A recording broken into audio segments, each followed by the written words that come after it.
ये मूवी एक मास्टरपीस हो सकती थी, लेकिन थोड़े से चूक गई। जैसे तू है मैं वापस आऊँगा, written and directed by Imtiaz Ali, is a romantic period drama that focuses on the story of two star crossed lovers जो एक दूसरे से जुदा हो जाते हैं 1947 में पार्टीशन की वजह से, लेकिन मरते दम तक ये आस लगाए रहते हैं कि मैं एक बार तो उससे ज़रूर मिलूंगा। The film stars Diljit Dosanjh as an NRI who returns back to India because his grandfather, played by Nasruddin Shah, is on his deathbed. इस अधमरी हालत में भी नसरुद्दीन शाह का कैरेक्टर मरने से मना कर देता है। There's this unfinished business, this unfulfilled wish that he wants to fulfill before he dies. ये कौन सी ऐसी इच्छा है जो अब तक पूरी नहीं हुई है? That is what Diljit tries to find out. Vedang Raina plays the younger version of Nasruddin Shah in the flashback sequences, and Sharvari Wagh plays his love interest opposite him. Movie बहुत ही beautifully portray करती है पुराने ज़माने के young love को. The attraction, the shyness, the anxiety and the fear of getting caught. All of this is very beautifully portrayed in the film.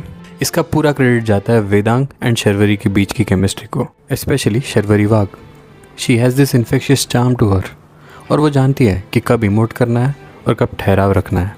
Vedang Raina is really good in song and dance sequences and specially when the movie demands intensity. Diljit का character इस movie में कोई खास impact नहीं लाता. Movie का first half आपको थोड़ा सा ड्रैगिंग या स्लो लग सकता है, लेकिन इंटरवल ख़त्म होते से ही मूवी आपको जकड़ लेती है और छोड़ने से मना करती है. There's this one brutal, traumatic and disturbing scene of the partition violence that stays with you and shakes you from within. पर इन किस्सों को दर्शाना ज़रूरी भी है, क्योंकि ज़रूरी है हमें जानना कि उस वक्त लोगों को किन हालातों से गुजरना पड़ा था. गाने और बैकग्राउंड म्यूज़िक इस मूवी की स्ट्रेंथ है. स्पेशल शाउट आउट टू वो नहीं एंड तेरे पास में, which really take you back to the old A.R. Rahman era that we all have been missing for so long.